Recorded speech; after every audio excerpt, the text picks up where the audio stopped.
Hello students, आज हम 11th class का चैप्टर स्टार्ट करने जा रहे हैं। आज हमारा जो फर्स्ट लेक्चर होगा या फर्स्ट जो चैप्टर होगा वो होगा वेक्टर। तो सबसे पहले हम लिख देते हैं चैप्टर का नाम कि हम लोग का चैप्टर कौन होगा। तो सबसे पहला जो चैप्टर है स्केलर एंड वेक्टर। तो देखिए यहाँ पर जो चैप्टर हम लोग का क्या होगा, scalar and vector. Scalar and vector, ठीक ना। तो ये स्केलर एंड वेक्टर स्टार्ट करने के पहले कुछ बातें आप लोग को बताना चाहता हूँ, जिससे बहुत स्टूडेंट होंगे कि उनके दिमाग में चलता होगा कि हम 11th का जब फिजिक्स स्टार्ट कर रहे हैं तो हम लोग न्यूमेरिकल किस बुक से बनाएं। तो न्यूमेरिकल बुक के लिए हम लोग आपको सजेस्ट करेंगे कि एक बुक आती है एस.सी. वर्मा की। एस.सी. वर्मा की बुक आती है कंसेप्ट ऑफ फिजिक्स, उसको आप न्यूमेरिकल के लिए ले लीजिएगा। दूसरा जो बुक होगा वो एन.सी.ई.आर.टी. तो एन.सी.ई.आर.टी. जो है बेसिक ये बोर्ड लेवल के लिए है। तो एन.सी.ई.आर.टी. का भी बुक आपको लेना है, क्योंकि ये सिलेबस का बुक है हम लोगों का। तो इसको तो रखना नेसेसरी है, लेकिन हमको न्यूमेरिकल किस बुक से बनाना है, एस.सी. वर्मा से, ठीक ना। तो आप लोग ये बुक और ये बुक दोनों बुक को रखना है। अब देखिए हम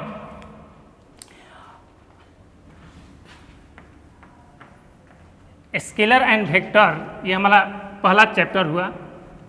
तो इसमें सबसे पहले हम लोग जानेंगे कि फिजिकल क्वांटिटी क्या होता है। फिजिकल क्वांटिटी क्या होता है, तो देखिए यहाँ पर हम यहाँ पर लिखेंगे फिजिकल क्वांटिटी। फिजिकल क्वांटिटी, ठीक ना। तो देखिए फिजिकल क्वांटिटी उस क्वांटिटी को कहेंगे जिस क्वांटिटी को हम लोग क्या कर सकते हैं, मेजर कर सकते हैं। यानी हम कहेंगे कि जिस क्वांटिटी को हम मेजर करेंगे वो सारा क्या है, फिजिकल क्वांटिटी हो। तब फिजिकल क्वांटिटी के बारे में अगर हमको लिखना होगा तो क्या लिखेंगे, all the quantities which can be measured are called physical quantity, ठीक ना। तो इसका हम इसके बारे में लिख रहे हैं, all the quantities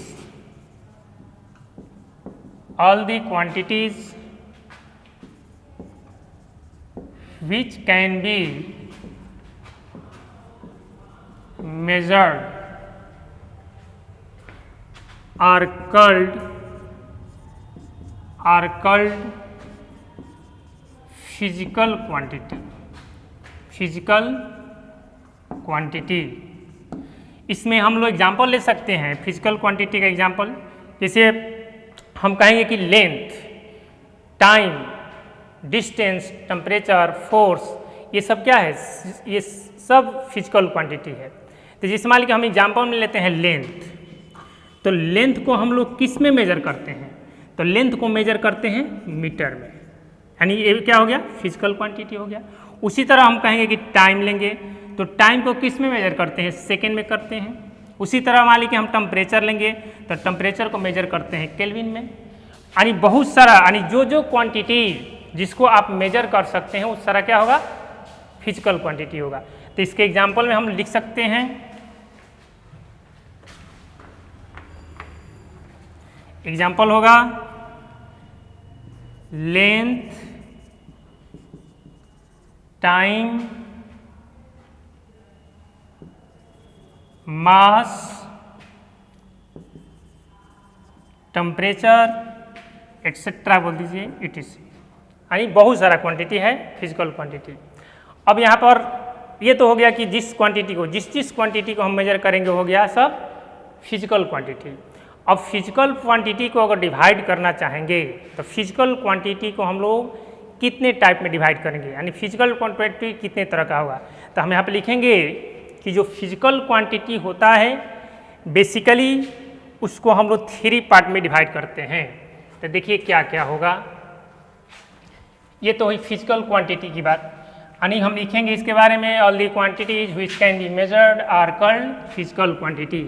physical quantity को डिवाइड करेंगे 3 पार्ट्स में। देखिए कौन कौन पार्ट होगा। फिजिकल क्वांटिटी, तो फिजिकल क्वांटिटी को हम लोग बेसिकली 3 पार्ट में डिवाइड करेंगे। फर्स्ट में स्केलर क्वांटिटी, सेकेंड में वेक्टर क्वांटिटी, और थर्ड में लिख सकते हैं टेंसर क्वांटिटी।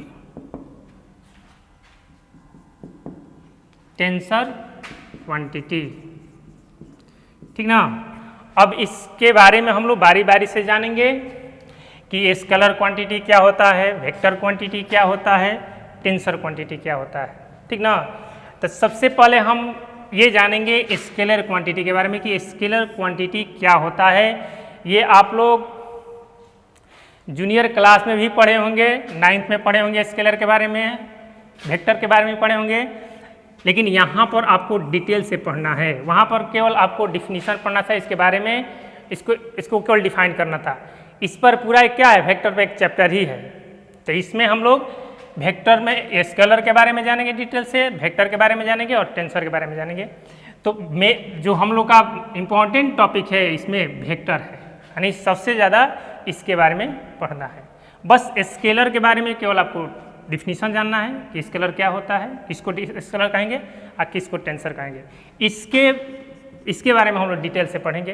तो सबसे पहले हम यहाँ पर डिफाइन कर लेते हैं, ये जान लेते हैं कि स्केलर क्वांटिटी क्या होता है। तो देखिए यहाँ पर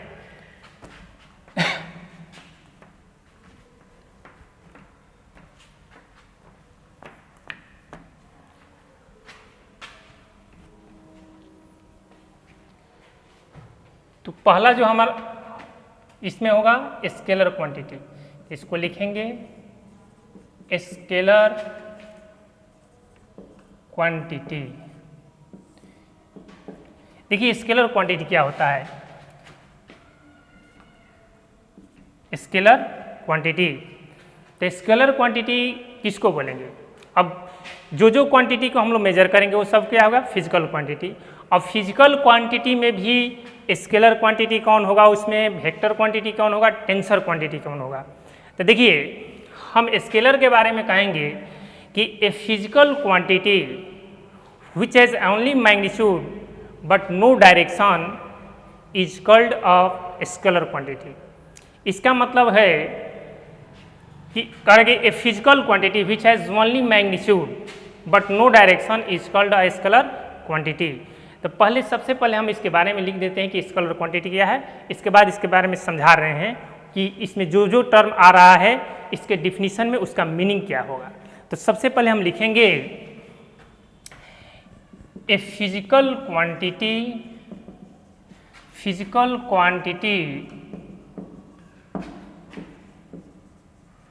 which can be a physical quantity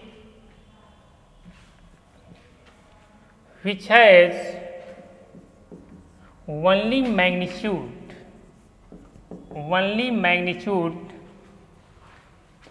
but no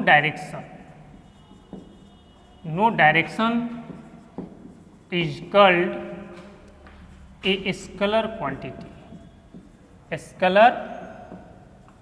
quantity. ठीक ना। तो देखिए इसमें इसके एग्जाम्पल में हम ले सकते हैं, एग्जाम्पल हो जाएगा डिस्टेंस, टाइम, मास, टेम्परेचर, बहुत सारा etc कर देते हैं। अब देखिए इसके बारे में समझेंगे हम लोग। केवल डिफिनीशन लिख देने से आपको स्केलर क्वांटिटी के बारे में नहीं समझ सकते हैं। अब देखिए इसमें जो वर्ड आ रहा है उसका मीनिंग क्या होता है।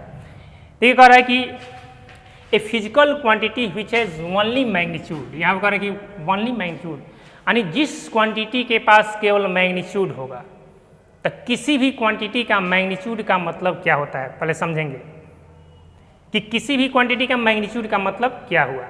जैसे हम एग्जांपल लिए हैं, डिस्टेंस लिए हैं, टाइम लिए हैं, मास लिए हैं, टेम्परेचर लिए हैं, बहुत सारा ऐसा क्वांटिटी हो जो स्केलर क्वांटिटी हुआ, तो ये सब क्या है, स्केलर क्वांटिटी है। तो इसमें से हम एक एग्जांपल मान लीजिए हम मास लेते हैं, मास, तो मान लीजिए कोई हम बॉडी लेते हैं, ठीक ना, उस बॉडी का जो मास है हम मेजर करते हैं किस में, किलोग्राम में या ग्राम में करते हैं, हमारे किलोग्राम में करते हैं। तो मास कितना हो गया, 10 किलोग्राम। तो हम कहेंगे कि जो मास का मैग्नीट्यूड है कितना है, 10 है। तो इसी को हम लोग बोलेंगे क्या, मैग्नीट्यूड बोलेंगे। यानी किसी भी क्वांटिटी का जो न्यूमेरिकल वैल्यू होता है वो क्या बताता है, उसके मैग्नीट्यूड को बताता है।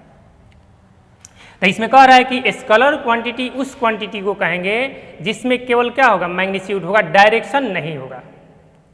डायरेक्शन नहीं होने का मतलब क्या, कि डायरेक्शन जैसे हम लेते हैं वेक्टर में बताएंगे, जैसे हम कहें कि मास आप लेते हैं 10 किलोग्राम, तो 10 किलोग्राम बस कहते हैं कि किसी भी बॉडी का मास 10 किलोग्राम है, चाहे 5 किलोग्राम है, 2 किलोग्राम है, तो जितना न्यूमेरिकल वैल्यू, जो न्यूमेरिकल वैल्यू है सब क्या रिप्रेजेंट कर रहा है, उसके मैग्नीट्यूड को रिप्रेजेंट कर रहा है। लेकिन इसमें डायरेक्शन नहीं है। हम ये नहीं कह सकते हैं कि किसी बॉडी का मास 10 किलोग्राम है तो उसका direction east, west, south, north, हम ये नहीं कह सकते हैं। इसमें केवल हम इसके मैग्नीट्यूड को क्या कर सकते हैं, बता सकते हैं कि किसी मास का जो मैग्नीट्यूड होगा, चाहे जो उस मास का जो मैग्नीट्यूड हो क्या होगा, 10 kg हो सकता है, 5 kg हो सकता है, 2 kg हो सकता है, 3 kg, एनीवे। अब यहाँ पर देखिए उसी तरह मान लीजिए कि हम डिस्टेंस लेते हैं, डिस्टेंस, तो डिस्टेंस को मेजर करते हैं मीटर में। तो अब मान लीजिए कि यहाँ से यहाँ तक हम कोई डिस्टेंस एस से रिप्रेजेंट करते हैं, तो एस लेते हैं 10 मीटर। तो जो 10 हुआ यही क्या हो गया, इसका मैग्नीट्यूड हो गया। तो इसमें भी डायरेक्शन का कोई मेंशन नहीं है, यानी इसमें डायरेक्शन नहीं होगा, केवल क्या होगा, मैग्नीट्यूड होगा। तो हम कह सकते हैं कि जिस जिस क्वांटिटी के पास केवल मैग्नीट्यूड होगा, डायरेक्शन नहीं होगा, वो सारा क्वांटिटी क्या होगा, स्केलर क्वांटिटी होगा, ठीक ना। अब देखिए इसमें कुछ पॉइंट्स है, उस पॉइंट्स को हम क्लियर कर देते हैं। 2-3 पॉइंट है। देखिए सबसे पहला पॉइंट हम लिखेंगे, scalars can be added, subtracted, multiplied and divided by simple rule of algebra या सिंपल लॉ ऑफ अलजेब्रा। यानी हम कह सकते हैं कि स्केलर क्वांटिटी को आप सिंपली जैसे अलजेब्रा में ऐड करते हैं, सब्ट्रैक्ट करते हैं, मल्टीप्लाई करते हैं, डिवाइड करते हैं, वैसे करेंगे। जैसे एग्जांपल में ले सकते हैं, मान लीजिए कि हम 2 बॉडी लेते हैं, एक बॉडी का मास मान लेते हैं 20 किलोग्राम, सेकेंड बॉडी का मास मान लेते हैं 5 किलोग्राम, ठीक ना। तो कहेंगे कि बताइए कि दोनों बॉडी के मास को अगर ऐड करेंगे तो 20 किलोग्राम प्लस 5 किलोग्राम कितना होगा, 25 किलोग्राम, ठीक ना। यानी टोटल मास कितना हो गया। तो इसको सिंपली क्या कर रहे हैं, अलजेब्रा में जैसे एडिशन हम करते हैं, अलजेब्रिक एडिशन कर रहे हैं। अब देखिए, अब हम कहेंगे कि 20 किलोग्राम मास में से अगर 5 किलोग्राम मास का माइनस करेंगे तो मेरे पास कितना मास बचेगा, तो कितना बचेगा, 15 किलोग्राम बचेगा। यानी 20 किलोग्राम मास में से हम लोग 5 किलोग्राम मास को माइनस कर रहे हैं, तो क्या है, तो इसमें भी जो हम लोग सब्ट्रैक्शन कर रहे हैं वो सिंपली क्या, जैसे अब अलजेब्रा में होता है। अब देखिए, अब उसी तरह है कि अगर M1 में हम M2 से डिवाइड करते हैं, यानी 20 किलोग्राम मास में अगर 5 किलोग्राम मास से डिवाइड करेंगे तो 5 किलोग्राम मास को डिवाइड करेंगे तो क्या 4 बार में कटेगा, ठीक ना। तो हम यहाँ पर स्केलर क्वांटिटी को ऐड भी कर सकते हैं, सब्ट्रैक्ट भी कर सकते हैं, मल्टीप्लाई भी कर सकते हैं। और मान लीजिए कि 5 किलोग्राम मास है, तो 5 किलोग्राम मास को अगर 5 M1 इंटू M2 करते हैं तो कितना हो जाएगा, 5 × 5 कितना 25 हो जाएगा, ठीक ना। तो हम स्केलर क्वांटिटी को ऐड कर सकते हैं, सब्ट्रैक्ट कर सकते हैं, मल्टीप्लाई कर सकते हैं एंड डिवाइड कर सकते हैं bye simple rule of algebra. ठीक है, ये तो मान लीजिए हो गया फर्स्ट पॉइंट। सेकेंड पॉइंट में समझिएगा, सेकेंड पॉइंट में ये है कि the numerical value of a scalar quantity, the numerical value of a scalar quantity represents its magnitude. यानी किसी स्केलर क्वांटिटी का जो न्यूमेरिकल वैल्यू होगा वो उसके मैग्नीट्यूड को क्या करेगा, रिप्रेजेंट करेगा, जो कि हम लोग इसमें डिस्कशन पहले ही कर दिए हैं। अब देखिए थर्ड पॉइंट हम कहेंगे कि स्केलर जो होगा पॉजिटिव भी हो सकता है, निगेटिव भी हो सकता है। यानी स्केलर क्वांटिटी पॉजिटिव भी हो सकता है, निगेटिव भी हो सकता है। तो पॉजिटिव तो सबके दिमाग में होगा कि पॉजिटिव, सब क्वांटिटी पॉजिटिव होगा। निगेटिव में क्या हो सकता है, जैसे हम कहेंगे कि मास, अगर हम मास लेते हैं तो मास हम लेते हैं 10 किलोग्राम, 20 किलोग्राम, 30 किलोग्राम। क्या मास कभी -10 किलोग्राम ले सकते हैं? नहीं। यानी मास अगर लेना है तो हम मास हमेशा क्या होगा, पॉजिटिव होगा। लेकिन हम यहाँ पर कह रहे हैं कि ए स्केलर में भी पॉजिटिव और निगेटिव, पॉजिटिव भी हो सकता है, निगेटिव भी हो सकता है। तो मास तो कभी निगेटिव नहीं होगा, लेकिन कुछ ऐसा स्केलर क्वांटिटी है जिसको हम लोग निगेटिव भी ले सकते हैं। तो देखिए वो स्केलर क्वांटिटी क्या होगा, जैसे हम यहाँ पर लेंगे टेम्परेचर। तो टेम्परेचर अगर हम सेंटीग्रेड में लेते हैं तो 0 से अगर ऊपर लेते हैं तो 10 डिग्री सेंटीग्रेड लिखेंगे, 20 डिग्री सेंटीग्रेड लिखेंगे, 50 डिग्री सेंटीग्रेड लिखेंगे और -10 डिग्री सेंटीग्रेड भी लिखते हैं। अगर 0 से नीचे होगा लो टेम्परेचर तो -10 डिग्री सेंटीग्रेड भी हो सकता है, -40 डिग्री सेंटीग्रेड भी हो सकता है। यानी इसमें टेम्परेचर निगेटिव भी हो सकता है, पॉजिटिव भी हो सकता है। ठीक ना। उसी तरह हम एक और एग्जांपल ले सकते हैं, जैसे आप पढ़े होंगे वर्क, ठीक ना, वर्क। तो वर्क जो होता है, वर्क पॉजिटिव भी हो सकता है। अब वर्क के बारे में जब हम लोग वर्क एनर्जी थ्योरम में पढ़ेंगे कि कब वर्क पॉजिटिव होगा, कब वर्क नेगेटिव होगा, इसको बाद में समझेंगे। लेकिन हम एग्जांपल में ले सकते हैं कि टेम्परेचर पॉजिटिव भी हो सकता है, निगेटिव हो सकता है, वर्क पॉजिटिव भी हो सकता है, निगेटिव भी हो सकता है। ठीक ना। अब देखिए ये तो तीसरा पॉइंट है। चौथा पॉइंट देखिए क्या हो सकता है। चौथा पॉइंट होगा a scalar can be represented by a single letter. अगर मान लीजिए किसी स्केलर क्वांटिटी को रिप्रेजेंट करना है तो उसको हम लोग क्या करते हैं, एक सिंगल लेटर से रिप्रेजेंट करते हैं। जैसे मान लीजिए हमको टाइम को रिप्रेजेंट करना है तो टाइम को किससे रिप्रेजेंट करते हैं, टी से रिप्रेजेंट करते हैं। डिस्टेंस को एस से रिप्रेजेंट करते हैं। तो क्या ये सिंगल लेटर बस यूज़ किए। उसी तरह अगर मास लेना है तो मास को एम से रिप्रेजेंट करते हैं। ठीक है। टेम्परेचर को कैपिटल टी से रिप्रेजेंट करते हैं या कहीं कहीं थीटा से भी रिप्रेजेंट करते हैं। तो हम लोग स्केलर क्वांटिटी को सिंगल लेटर, यानी हम कहेंगे कि scalar can be represented by a single letter. तो इस सारा पॉइंट आपको दिमाग में रखना होगा। तो बेसिक इसमें देखिए, इसमें जो बेसिक बातें हैं बस यही है कि ये स्केलर, जो स्केलर क्वांटिटी होता है उसके पास केवल मैग्नीट्यूड होता है, डायरेक्शन नहीं होता है। ठीक है, बस इसके बारे में इतना ही जानना है। अब जो हम शुरू करेंगे सेकेंड पॉइंट में वो है वेक्टर क्वांटिटी क्या होता है। तो वेक्टर पर ही ये पूरा चैप्टर फोकस है। तो इसको हम लोग समझते हैं कि वेक्टर क्वांटिटी क्या होता है।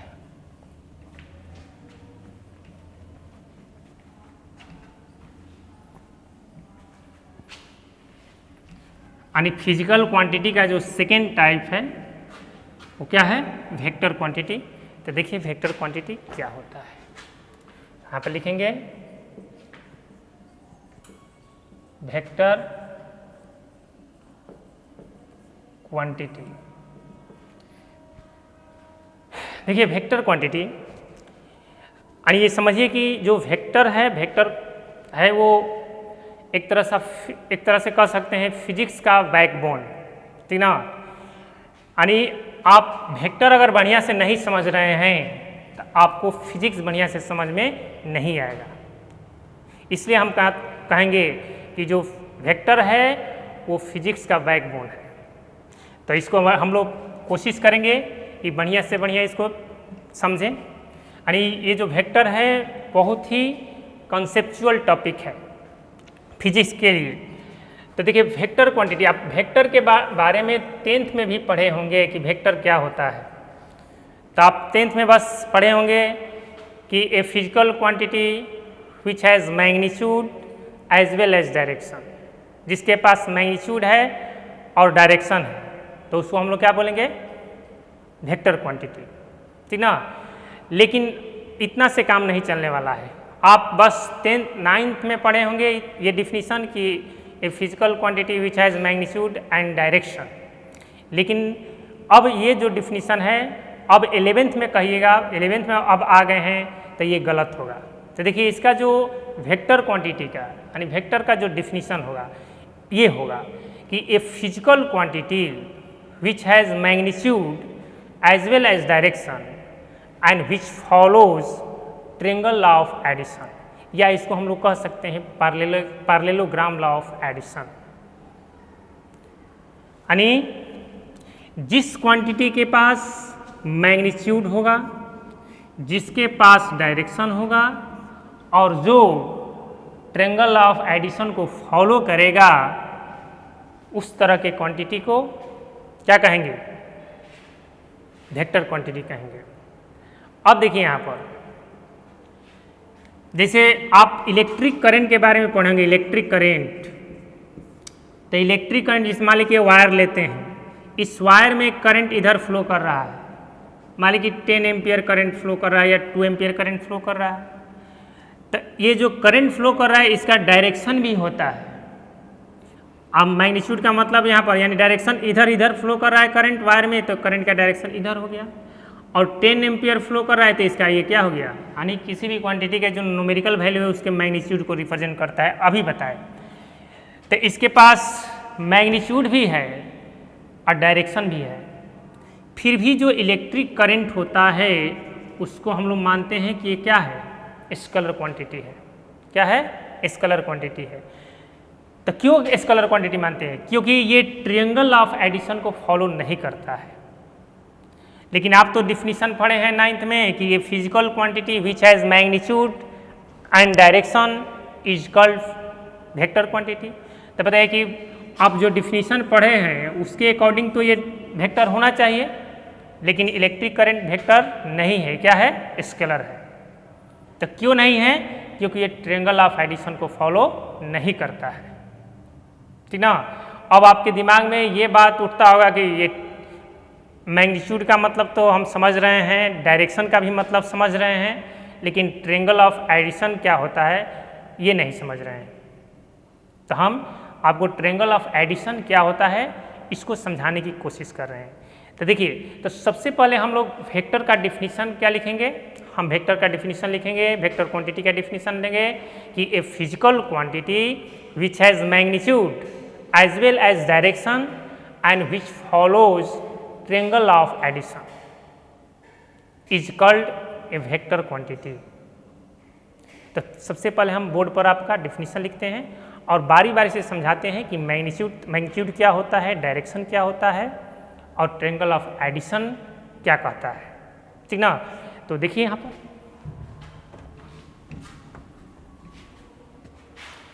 तो यहाँ पर लिखेंगे ए physical quantity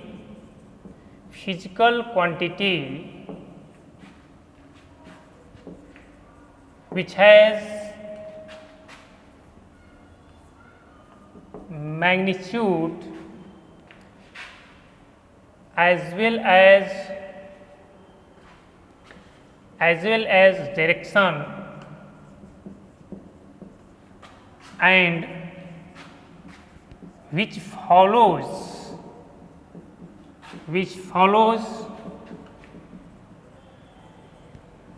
triangle law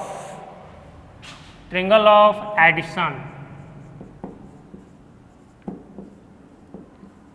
is called a vector quantity।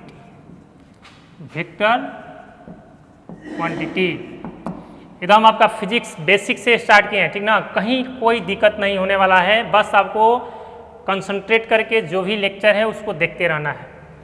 यानी क्या लिखे इसके बारे में कि a physical quantity which has magnitude as well as direction and which follows triangle of addition is called a vector quantity. अब बारी बारी से समझेंगे कि मैग्नीट्यूड का मतलब क्या हुआ, डायरेक्शन का मतलब क्या हुआ और ट्रायंगल ऑफ एडिशन का मतलब क्या हुआ। तो देखिए इसका हम एग्जाम्पल ले सकते हैं, वेक्टर क्वांटिटी यानी कौन कौन क्वांटिटी को हम वेक्टर में रखेंगे। तो सबसे पहले यहाँ पर लिखेंगे डिस्प्लेसमेंट, क्या लिखेंगे, डिस्प्लेसमेंट। उसके बाद वेलोसिटी, उसके बाद एक्सेलरेशन, फोर्स, टॉर्क कर दीजिए एक्सेट्रा। यानी बहुत सारा क्वांटिटी जो क्या होगा वेक्टर क्वांटिटी होगा। इसमें कुछ हम क्वांटिटी आपके बोर्ड पर लिखें, displacement, velocity, acceleration, force, torque, etc..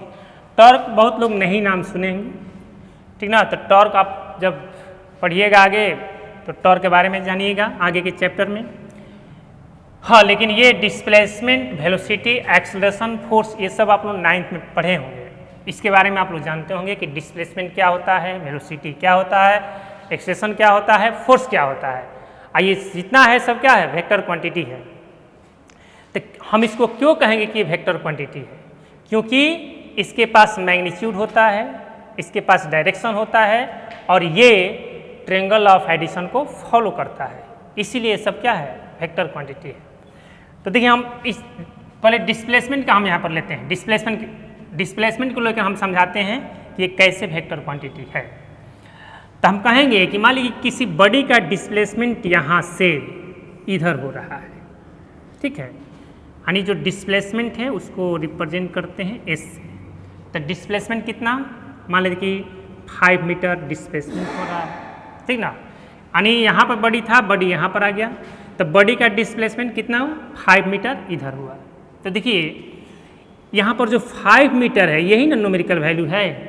तो ये जो न्यूमेरिकल वैल्यू है ये क्या रिप्रेजेंट कर रहा है, मैग्नीट्यूड को, यानी डिस्प्लेसमेंट के मैग्नीट्यूड को बता रहा है, ठीक ना। और डायरेक्शन यहाँ पर देखिए, यहाँ पर ये स्ट्रेट लाइन लिए हैं, तो यहाँ पर जो एरो है ये एरो बता रहा है कि आपका बॉडी का डिस्प्लेसमेंट चाहे आपका डिस्प्लेसमेंट यहाँ से इधर हुआ है, यानी डायरेक्शन। जैसे मान लीजिए कि हम कहेंगे कि हम यहाँ पर खड़े हैं और यहाँ से 5 मीटर हम ईस्ट में जाते हैं, ऐसे ईस्ट में, ठीक ना, 5 मीटर ईस्ट में जाते हैं, तो जो 5 मीटर हुआ वो डिस्प्लेसमेंट का क्या होगा, मैग्नीट्यूड। और अगर आप इस डायरेक्शन में जा रहे हैं तो कहेंगे कि डिस्प्लेसमेंट का जो डायरेक्शन होगा वो क्या होगा, ईस्ट होगा। अगर आप नॉर्थ में 5 मीटर या 10 मीटर जा रहे हैं तो उसका जो डायरेक्शन होगा किधर होगा, नॉर्थ होगा। अगर आप वेस्ट में जा रहे हैं तो उसका डायरेक्शन किधर होगा, वेस्ट में होगा। यानी हम कहेंगे कि 5 मीटर हो गया मैग्नीट्यूड और जिस डायरेक्शन में आप जा रहे हैं वो डायरेक्शन क्या हो गया, वो डायरेक्शन को इंडिकेट कर रहा है। तो बताइए कि डिस्प्लेसमेंट के पास क्या है, मैग्नीट्यूड भी है और डायरेक्शन भी है, ठीक है। तो ये दोनों चीज़ समझ में आएगा कि मैग्नीट्यूड एंड डायरेक्शन। अब देखिए यहाँ पर, अब ट्रायंगल ऑफ एडिशन को समझेंगे हम लोग। ट्रायंगल ऑफ एडिशन कहता क्या है, यानी हम लोग वेक्टर क्वांटिटी को, दो वेक्टर क्वांटिटी को ट्रायंगल लॉ से क्या कर सकते हैं, ऐड कर सकते हैं। उसको सिंपल अलजेब्रिक एडिशन नहीं कर सकते हैं। जैसे मान लीजिए कि हम लेते हैं कि 4 मीटर प्लस 3 मीटर, चाहे 4 किलोग्राम प्लस 3 किलोग्राम कितना हो गया, 7 किलोग्राम अगर मास को ऐड कर रहे हैं। लेकिन वही अगर मान लीजिए कि डिस्प्लेसमेंट होगा, चाहे कोई भी वेक्टर क्वांटिटी होगा 4 मीटर या 3 मीटर, तो उसको आप सिंपली ये नहीं कर सकते हैं कि 4 प्लस 3 7 हो जाएगा, ये 7 मीटर हो जाएगा। अब वो किस किस पर डिपेंड करेगा। देखिए इसका एक हम एग्जांपल दे रहे हैं। ये तो क्लियर हो गया कि मैग्नीट्यूड क्या होता है, डायरेक्शन क्या होता है। यानी अब यहाँ पर देखो, अब मान लीजिए कि किसी बॉडी का डिस्प्लेसमेंट हम इधर लेते हैं, इधर जो डिस्प्लेसमेंट है बॉडी का, उस बॉडी का डिस्प्लेसमेंट कितना है, 3 मीटर है, कितना है 3 मीटर। यानी यहाँ से इधर गए, फिर यहाँ से आप किधर गए, इधर गए। इधर मान लेते कि इधर जो डिस्प्लेसमेंट हुआ बॉडी का कितना हुआ 4 मीटर हुआ, ठीक ना। दो डिस्प्लेसमेंट, एक डिस्प्लेसमेंट इधर है, एक डिस्प्लेसमेंट इधर है। तो अगर आपसे कहा जाए कि डिस्टेंस जो बॉडी है कितना डिस्टेंस कवर किया, तो डिस्टेंस कवर किया, तो डिस्टेंस हम लोग जानते हैं कि जो डिस्टेंस होता है स्केलर क्वांटिटी होता है। तो 3 मीटर इधर गए या 4 मीटर इधर गए, तो टोटल कितना डिस्टेंस कवर किए 4 3 7 मीटर, ठीक ना, 4 3 7। अब देखो अगर इसी एग्जाम्पल में आपसे पूछा जाए कि 3 मीटर इधर गए 4 मीटर इधर गए, तो बताए कि बॉडी का जो डिस्प्लेसमेंट हुआ, जो नेट डिस्प्लेसमेंट हुआ, आप यहाँ थे चले गए यहाँ पर, तो आपका डिस्प्लेसमेंट क्या होगा, यही ना होगा, आपका डिस्प्लेसमेंट क्या होगा, ये होगा। तो अब आप कहिए, आप कह सकते हैं कि 3 मीटर है, ये 4 मीटर है, तो ये क्या होगा, यानी ये क्या बना रहा है, राइट ट्रायंगल। तो राइट ट्रायंगल में ये क्या होता है, हाइपोटेनस होता है, ठीक ना। ये बेस होगा, ये क्या होगा, हाइट होगा। तो ये जो होगा कितना होगा, ये हो जाएगा, यानी इसको अगर एस मानेंगे तो एस हो जाएगा हाइपोटेनस 3 स्क्वायर प्लस 4 स्क्वायर, यानी हो जाएगा 9 प्लस 16 यानी 25, और 25 के लिए कितना बाहर 5 मीटर, ठीक ना। तब आपका डिस्प्लेसमेंट यानी बॉडी का जो डिस्प्लेसमेंट हुआ कितना हुआ, तो बताइए। तो आप सिंपली ऐड कर रहे हैं इसको, 4 3 7 नहीं ना, 4 3 7 कर रहे हैं तो डिस्टेंस मिल रहा है। तो डिस्टेंस क्या होता है, स्केलर क्वांटिटी। लेकिन बॉडी का जो नेट डिस्प्लेसमेंट है यहाँ से यहाँ तक है, तो ये कितना है 5 मीटर। तो बताइए, तो हम इसका जो एडिशन कर रहे हैं कैसे कर रहे हैं, ट्रायंगल ऑफ एडिशन से कर रहे हैं। यानी ट्रायंगल में पाइथागोरस का यूज करके, हम यहाँ पर राइट ट्रायंगल में पाइथागोरस थ्योरम का यूज करके ये हम लोग हाइपोटेनस निकाल रहे हैं 5 मीटर, ठीक ना। तो इसी को तो बताइए कि ये जो बन रहा है ट्रायंगल बन रहा है, इसीलिए हम कहेंगे कि दो वेक्टर क्वांटिटी को हम लोग अलजेब्रिक एडिशन नहीं करेंगे, कैसे करेंगे, ट्रायंगल ऑफ एडिशन से, ठीक है। अब इस एग्जाम्पल में तो मान लीजिए आप निकाले कि 5 मीटर होगा, 3 मीटर इधर गया 4 मीटर इधर गया, तो ये 5 मीटर होगा। लेकिन अब इसी में एक दूसरा एग्जाम्पल देते हैं, उसमें बताइए क्या होगा। अगर मान लेते हैं कि 3 मीटर इधर गए, 3 मीटर इधर गए, आप 4 मीटर आप इधर गए, ये 4 मीटर इधर, तो आपका नेट डिस्प्लेसमेंट क्या होगा, तो नेट डिस्प्लेसमेंट या बॉडी का नेट डिस्प्लेसमेंट यहाँ से यहाँ तक मिला देंगे ऐसे, ठीक ना, यही आपका नेट डिस्प्लेसमेंट हुआ। तो अब आप नहीं कह सकते हैं कि ये कितना है, ठीक ना। उसमें तो पाइथागोरस थ्योरम यूज करके हम हाइपोटेनस निकाल दिए, लेकिन इसमें ये कितना हो गया बता सकते हैं, नहीं। तो हम हाँ, लेकिन ये कहेंगे कि इसमें भी जो हम लोग एडिशन कर रहे हैं वो ट्रायंगल, अब इस ट्रायंगल के बारे में हमको पता रहता तो ये साइड निकल जाता, लेकिन हमको ट्रायंगल के बारे में पता नहीं है, तो ये निकालना क्या है, मुश्किल है। तो इसी चीज़ को हम लोग सीखेंगे कि दो वेक्टर को कैसे ऐड कर सकते हैं, उसका टॉपिक होगा एडिशन ऑफ 2 वेक्टर्स। तो उसके लिए हम क्या करेंगे, एक फार्मूला ड्राइव करेंगे कि दो वेक्टर के बीच में अगर एंगल मालूम है, दोनों का मैग्नीट्यूड मालूम है, तो फार्मूला से हम लोग ये इसका रिजल्टेंट, इसको हम लोग क्या बोलेंगे, रिजल्टेंट बोलेंगे, है ना। यानी दो वेक्टर को एडिशन का क्या तरीका होता है वो एडिशन ऑफ वेक्टर में सिखाएंगे। लेकिन तत्काल आपको यहाँ पर ये समझाने की कोशिश कर रहे हैं कि जो वेक्टर क्वांटिटी, जो वेक्टर होता है वो ट्रायंगल ऑफ एडिशन को फॉलो करता है। तो इसमें भी क्या बन रहा है, ट्रायंगल बन रहा है। लेकिन इसमें हम ये एग्जैक्टली नहीं बता सकते हैं कि इसका यहाँ से यहाँ तक लेंथ कितना है, ठीक ना। ये बस आप ये समझिए कि यहाँ पर ये बताने की कोशिश की जा रही है कि जो वेक्टर्स क्वांटिटी होते हैं वो ट्रायंगल ऑफ एडिशन को फॉलो करते हैं, ठीक ना। तो अब तो हम कह सकते हैं कि आप लोग बढ़िया समझे होंगे कि मैग्नीट्यूड क्या होता है, डायरेक्शन क्या होता है और ट्रायंगल ऑफ एडिशन क्या होता है, ठीक ना। अब देखिए,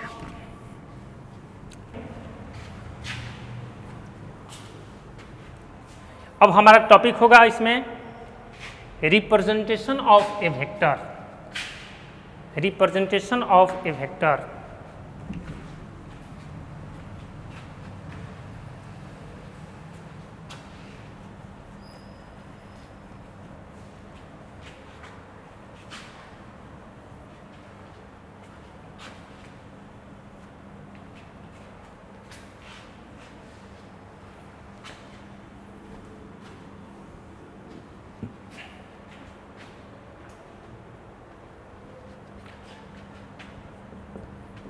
रिप्रेजेंटेशन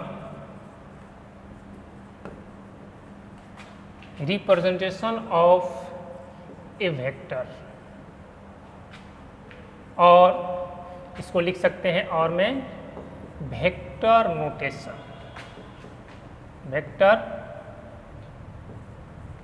नोटेशन, ठीक है, रिप्रेजेंटेशन ऑफ ए वेक्टर और वेक्टर नोटेशन।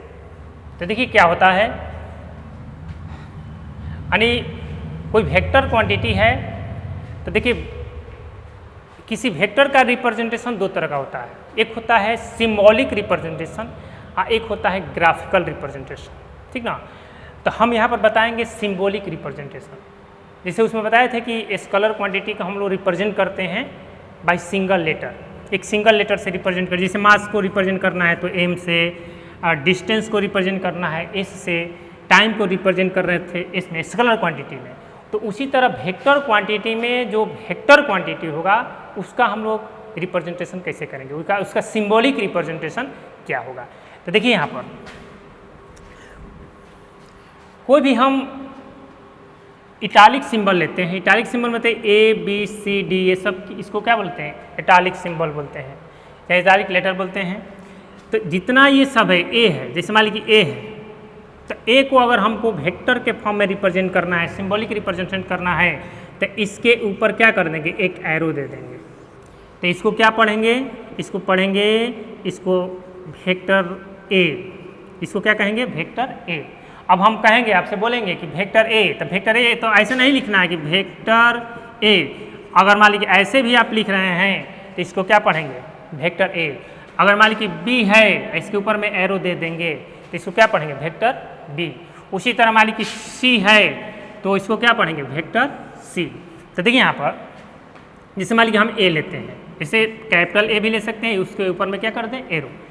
तो जो यहाँ पर देखो, यहाँ पर ये जो है ये रिप्रेजेंट करता है मैग्नीट्यूड को बताता है, और ये जो इसके ऊपर में जो एरो दिया गया है ये डायरेक्शन को बता रहा है। ये क्या इंडिकेट कर रहा है कि हम कहेंगे कि अगर वेक्टर ए है तो ए मैग्नीट्यूड होगा, इसके ऊपर में क्या इंडिकेट कर रहा है, डायरेक्शन को, ठीक है। अब कभी भी हम जैसे मान लीजिए कि वेक्टर बी लेते हैं तो कभी भी हम इस पर वेक्टर का अगर साइन सिंबल देंगे तो एरो के इधर रखेंगे, आप ऐसे नहीं लिख सकते हैं, यानी जो एरो देंगे लेफ्ट से राइट ऐसे होगा, ऐसे नहीं होगा, ये गलती होगा, ठीक ना।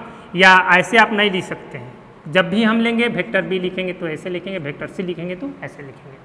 तो इसके बारे में हमको लिखना होगा, तो कैसे लिखेंगे,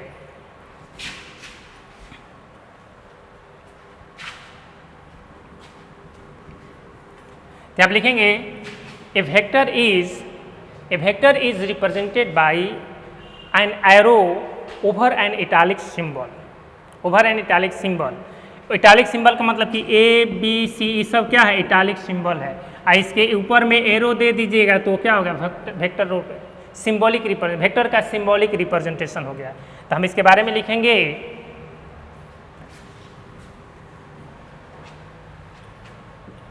A vector is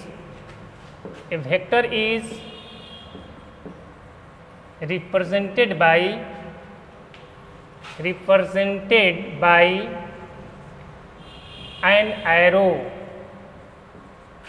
over an italic symbol as vector A, ठीक ना। ये क्या हो गया, ए हो गया। अब यहाँ पर देखिए वेक्टर ए, तो जो वेक्टर ए है वो दो चीज़ बता रहा है, इसको वेक्टर ए दो चीज़, ये क्या बता रहा है, ये बता रहा है मैग्नीट्यूड को, हाँ ये किसके बारे में बता रहा है, ये बता रहा है डायरेक्शन के बारे में, ठीक ना। तो इसको हम लोग बोलेंगे क्या, इसको बोलेंगे सिंबॉलिक रिप्रेजेंटेशन ऑफ वेक्टर। अब देखिए यहाँ पर एक वेक्टर को हम लोग ऐसे भी कह सकते हैं, हम लिखेंगे कि A vector is written either by a single letter with arrow on it और bold face.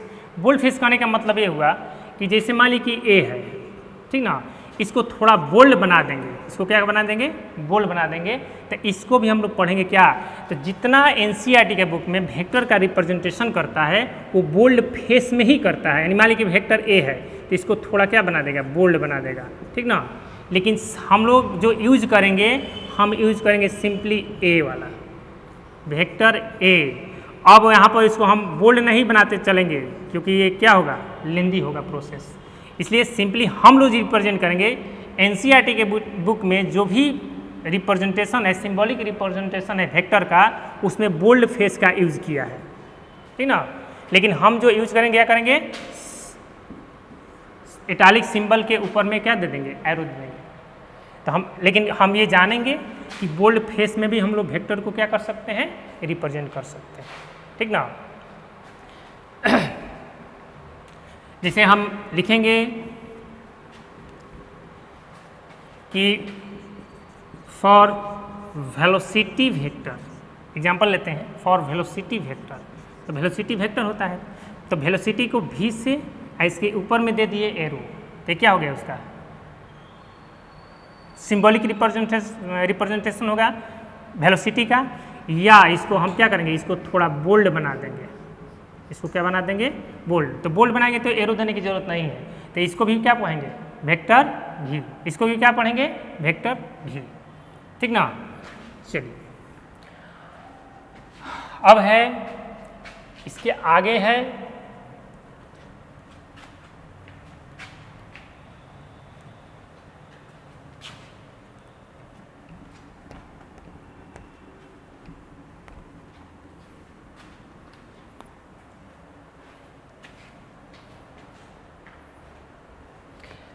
Modulus of a vector.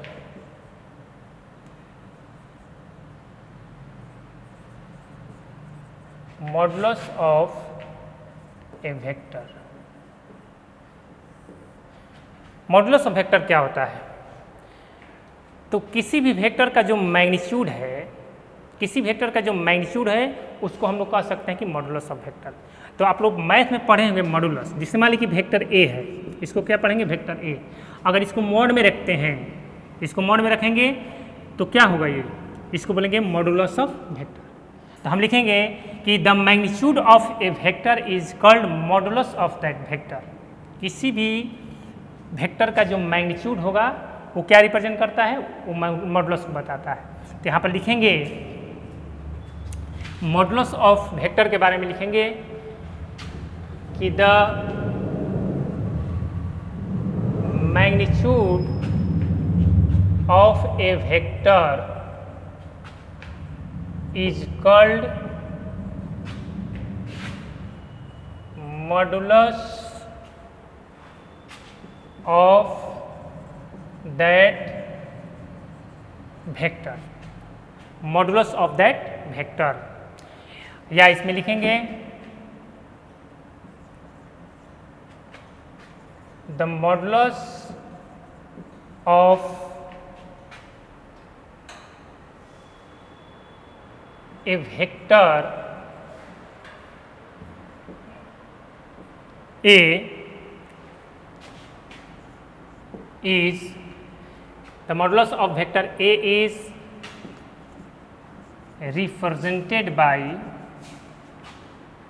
represented by mod of A, vector A, or simply A। यानी the modulus of vector A is represented bye, चाहे यहाँ पर लिख सकते हैं modulus की जगह पे मैग्नीट्यूड भी। The magnitude of a vector A is represented bye modulus of vector A और सिंपली ए। तो अगर ऐसे हम लिख रहे हैं या ऐसे लिख रहे हैं तो क्या बताता है? मैग्नीट्यूड। मैग्नीट्यूड का मतलब कि केवल उसका न्यूमेरिकल वैल्यू। मैग्नीट्यूड का मतलब कि उसका केवल न्यूमेरिकल वैल्यू। अब मॉडुलस मैग्नीट्यूड का मतलब कि किसी भी वेक्टर क्वांटिटी को अगर हम मॉड में रखेंगे तो क्या हो जाता है? स्केलर क्वांटिटी, क्योंकि वो केवल उसके मैग्नीट्यूड को बता रहा है, डायरेक्शन को नहीं बता रहा है। तो किसी भी क्वांटिटी का, किसी भी वेक्टर क्वांटिटी को अगर हम मॉड में रखेंगे तो क्या बन जाएगा? स्केलर क्वांटिटी बन जाएगा, ठीक ना। तो बस यहाँ से मॉडुलस का मतलब क्या समझना है कि उस वेक्टर का मैग्नीट्यूड। और किसी वेक्टर का मैग्नीट्यूड को रिप्रेजेंट करते हैं मोड ऑफ ए और सिंपली ए, ठीक ना। अब इसमें दो नोट पॉइंट है, उस नोट पॉइंट को समझिए कि क्या नोट पॉइंट है। तो देखिए यहाँ पर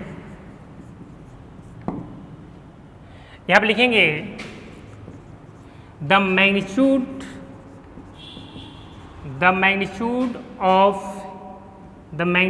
of a vector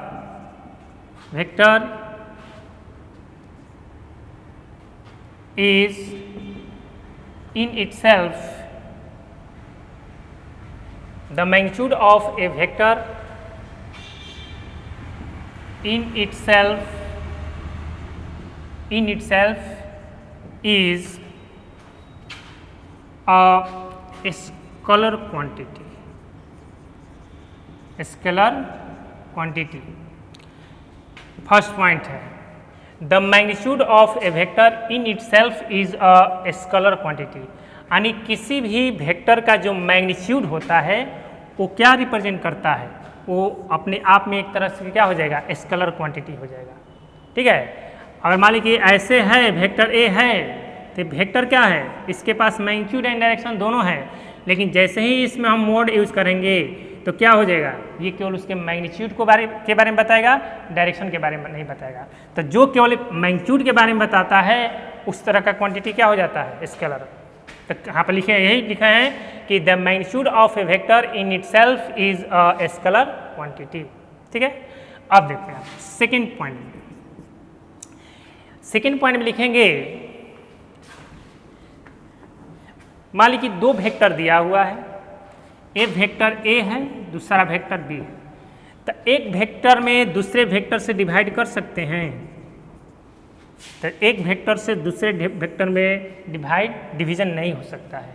क्यों नहीं होगा, कि जैसे मान लीजिए हम ए इक्वल टू लेते हैं 10 मीटर ईस्ट लेते हैं, अब बी लेते हैं 5 मीटर वेस्ट, ठीक ना। तो जब A by B vector A by vector B करिएगा तो 10 मीटर बाई 5 मीटर, तो ये इसका न्यूमेरिकल वैल्यू तो कट गया 2 बार में, लेकिन ईस्ट को वेस्ट से डिफाइन करेंगे तो क्या इसका कोई मीनिंग है, इसका कोई मीनिंग नहीं है। यानी एक वेक्टर के डायरेक्शन को दूसरे वेक्टर के डायरेक्शन से आप डिफाइन नहीं कर सकते हैं, इसका कोई मीनिंग नहीं है। ये न्यूमेरिकल वैल्यू तो डिवाइड हो गया कि 2 हो गया, लेकिन ईस्ट को जब वेस्ट से डिवाइड करेंगे तो क्या मिलेगा, यानी ये क्या है, मीनिंगलेस है। इसलिए है हम कहेंगे कि A division of a vector by another vector is not valid, because division of a vector by another vector is not possible. तो इसके बारे में हम लोग लिखेंगे सेकेंड पॉइंट में, the division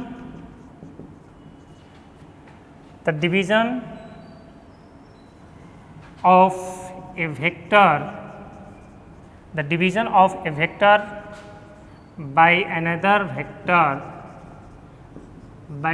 vector is not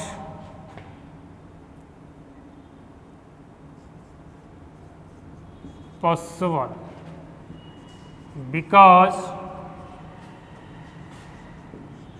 division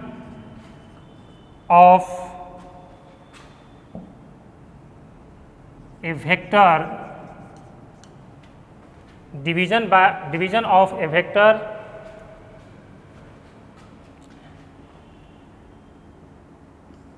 by a direction is not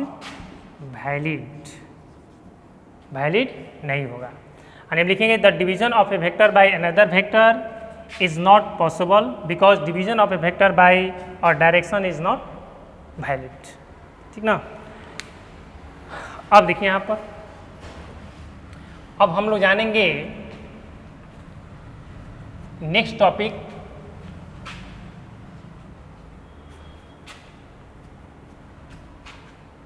tensor quantity.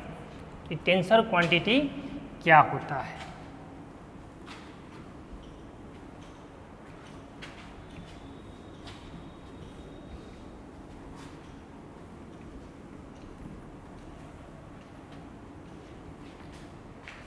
दो के बारे में जान गए, स्केलर क्वांटिटी क्या होता है, वेक्टर क्वांटिटी क्या होता है।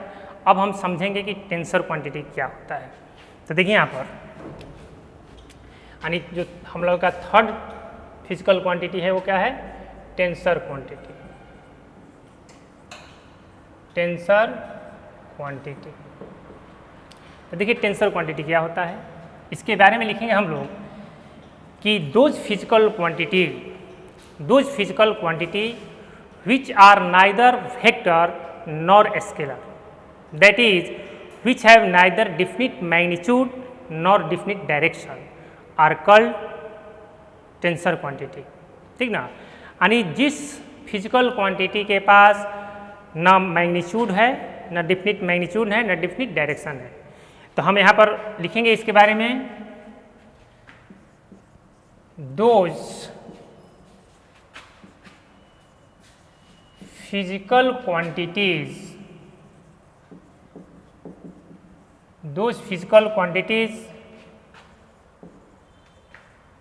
which are neither vector nor scalar, that is which have neither definite magnitude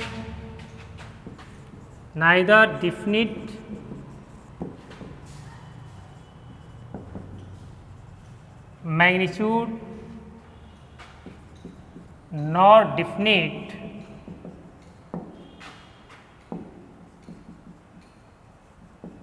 direction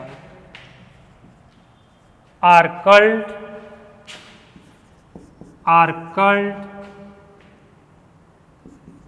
tensor quantity. इसके एग्जाम्पल में ले सकते हैं, यानी हम कहेंगे कि those physical quantity which are neither vector nor scalar, न वेक्टर हो न स्केलर हो, यानी हम कहेंगे जिसके पास न डिफिनिट मैग्नीट्यूड है न डिफिनिट डायरेक्शन है। तो देखिए यहाँ पर इसका एग्जांपल हम लेंगे, प्रेशर। क्या है, प्रेशर। इसके बाद stress, strain, moment of inertia. Moment of inertia अभी नहीं समझिएगा, इसके बारे में आगे के चैप्टर में मोमेंट ऑफ इनर्शिया। लेकिन हाँ, इसके बारे में हम कह सकते हैं, प्रेशर के नाम सुने होंगे, स्ट्रेस के बारे में, स्ट्रेन के बारे में इसका नाम आप लोग सुने होंगे। देखिए प्रेशर क्या है, प्रेशर क्या होता है, प्रेशर होता है फोर्स पर यूनिट एरिया। तो प्रेशर ना वेक्टर है ना स्केलर है, यानी इसको हम लोग किस में रखते हैं, टेंसर क्वांटिटी में। तो टेंसर क्वांटिटी के बारे में कह रहा है कि टेंसर क्वांटिटी उस क्वांटिटी को कहेंगे न तो वो वेक्टर होगा ना स्केलर होगा, यानी न उसके पास डिफिनिट मैग्नीट्यूड है ना डिफिनिट डायरेक्शन है। अब इसको कैसे समझेंगे कि डिफिनिट डायरेक्शन और डिफिनिट मैग्नीट्यूड नहीं है, कैसे नहीं है। तो देखिए जैसे मान लीजिए कि हम किसी बैलून में एयर क्या कर रहे हैं, भर रहे हैं, कोई बैलून है उसको हम एयर भर रहे हैं, उसमें यही बैलून है, मान लीजिए ये बैलून है, इसमें एयर भर के इसको हम क्या कर दिए। अब देखिए यहाँ पर अंदर में जो एयर का प्रेशर होगा, अगर मान लीजिए कि बैलून के यहाँ पर देखेंगे तो किधर फोर्स लगाता होगा, इधर लगाता होगा।